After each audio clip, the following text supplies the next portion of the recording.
Okay, the topic for today is rentals. So, a lot of people approach us and say, hey, we want to buy and hold. So, in New York, rentals are a little different than other places because, sorry, in most parts of the country, you could buy a single family house and rent it and be cash flow positive. In New York, it usually doesn't work because the taxes are high and the purchase prices are so high. So, um, there are a few parts of Long Island where we operate where it works, but it's they're few and far between. Um, Rentals really are the end goal of every real estate investor, right? Passive income. We all want to be able to do nothing and just receive that mailbox money, that rental, that net cash flow every month, where we don't have to work. And then when you flip properties, it's deal by deal. You close a deal, you got to get on the next deal. Even if you have a pipeline, you still got to get that done. But if you buy rentals, it's something where that works almost on autopilot if you've got good management. We'll talk about management a little later. So we have a couple of multifamilies in the area. We have seven family, three families, and it's something that we're going to be pursuing more vigorously in the coming years. But the BRRRR strategy that you see on Bigger Pockets, BRRRRR, which is buy, renovate, rent, refinance, and repeat, is a strategy that works. Just doesn't work in New York. It works in a lot of parts of the country. You can buy something at a discount for $50,000, put $25,000 into it. The end value is over 100 grand, so you can refinance that and get all your money out.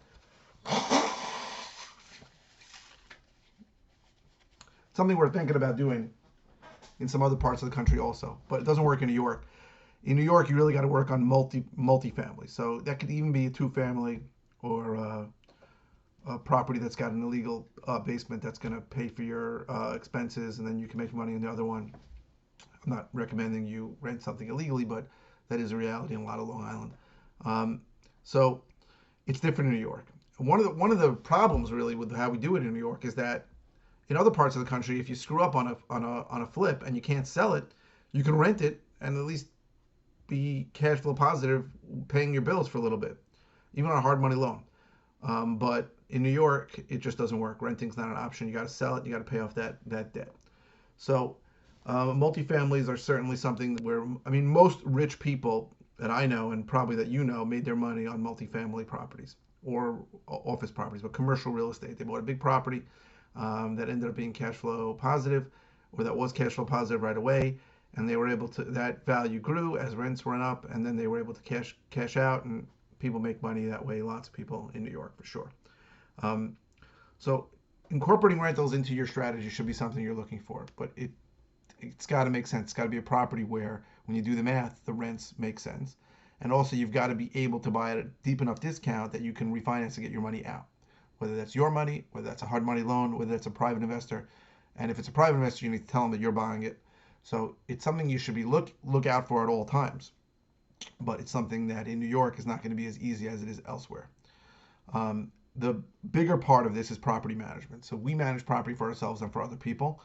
It's something we can do, um, but you need a property manager who's going to be on the same page as you. One of the biggest problems with property management today is that property managers get paid really in three ways. They get a percentage of the gross rents collected, right? Which on something small would be like, say, 10%. On something bigger it could be less. Um, but they also get money every time there's a lease up, which means the tenant leaves and they need to put them in there, and they get paid every time there's construction. So what that means to me is that their interests and the landlord's interests are not really aligned, because a landlord wants tenants who stay forever, and a landlord doesn't want to pay extra for construction. So I know when we manage property for people, we don't really take any profit on construction. We do it for cost because we don't want to do construction, fix things up, although that's a reality that things break. And we don't get paid for lease ups. In fact, we get paid when a tenant renews his lease. So our interests when we manage properties are perfectly aligned with the landlord, which sometimes is us. In that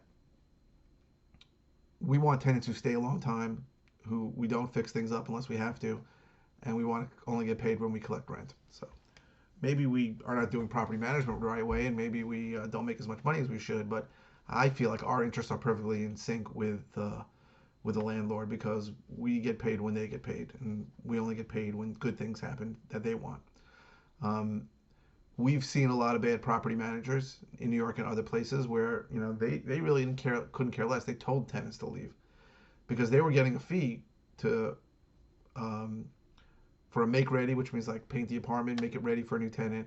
For a new tenant, they were getting paid commissions, and it was in their best interest if a tenant stayed for 3 4 months and left. Right? Obviously, landlord can only tolerate so much, but we don't think that the property manager's interest should not be perfectly congruent and perfectly in line with the landlord. So we speak to people I speak to people all the time who tell me I want to buy a multifamily. They give me a multifamily deal or a mixed use deal. That makes no sense whatsoever. Like, it's a 4 cap, which means if it's making $100,000 a year, well, let's do it the other way. So 4 cap means you're getting 4% return without debt. So if you got $100,000 in net operating income at a 4 cap, it's worth $2.5 million. That's a crazy number. Now those numbers exist in New York all over the place. 4 caps, 3 caps, crazy numbers. For us, that doesn't make sense. It's just not enough room in case something goes wrong for you to make money. But there are people who look at those and they say, "Well, should I buy it?" And I say, "Go ahead, but if one major problem occurs, you're going to be cash flow negative. Plus, you have to ask yourself how you're going to finance it because one of the big things that people don't understand about commercial real estate is that the banks don't care what similar properties go for. The comps don't matter. On a residential house, on a 1 to 4 family, all the banks care about when they appraise is what do other houses like that sell for recently, comparables. But when it comes to commercial real estate, all they care about is the net operating income, and they're going to cut up your net operating income. So that means your gross rent, all your rent minus all your expenses, and then they're going to give you cut a percentage of that because they're going to assume some kind of vacancy rate, and they're going to assume you're going to have to pay for management. So people look at a property and say, "Oh, there's $100,000 net operating income," but when they go to the bank, there's only $80,000 net operating income, and then the bank will only give them a percentage based on what comparable cap rates. So that, again, that is a very, very subjective thing. What cap rate? Is it a 7 cap area? Is it a 10 cap area? What is it? The crappier the area, the higher the cap rate. But that situation, in a situation like that, the people don't understand that if they have good credit and they have income, it's irrelevant. All that matters, the primary source of repayment on a commercial property is considered the property. On a residential property, the primary source of repayment is the borrower. So they're going to run your credit. They're going to run your credit in both, but that your credit, your income is going to matter because they're going to assume you're going to be the one who pays the bills and not income coming from a 1 to 4 family, even on a 4 family. So they'll give you some credit for the rental income, but you're seen as the primary source of repayment. Or in commercial real estate, it's just how much net operating income is there, and then they're going to work a percentage of that based on the cap rate, right? So the cap rate. It's how do you find cap rates? I guess you got to speak to people in the area and ask them what kind of area, what the cap rate is, right? So again, how to figure that out is you just divide it. So if you look at the net operating income, so if you're looking at a commercial piece of property and you see that there's $100,000 in net operating income, which means your gross rent minus your expenses and take some percentage off for management and vacancy. And then you just divide that by, let's say, 0.05. So if it's a 5 cap area, 100,000 divided by 0.05, you get $2 million. That's where the bank's going to value it, and they're going to give you a percentage of that, 65, 70, 75%. So those are the things you have to know when you're working on commercial real estate. So again, rentals are something we aspire to. We do a little bit of them. I think I would love to have 100 or 200 doors in the coming years.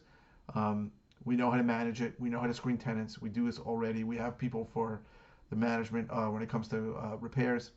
So for us, it's a no-brainer. It's almost foolish that we haven't done more until now, but it's something we're going to look to going forward. But if it's something you want to get into, we can help you figure it out. But you need to have somebody who's going to manage it if you're not going to manage it yourself, and you need to understand how to price it right so that you don't get stuck with something, right? Because if you need to get your money out, you got to buy it at enough of a discount at 70 to 75%.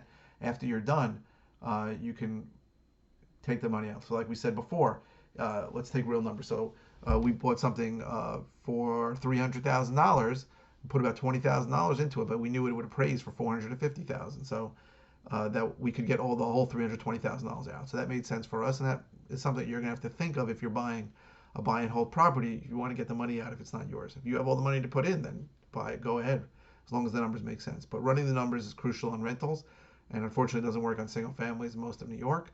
But we're a big believer in multi family, small and large in New York, and we're going to push forward with that in the future.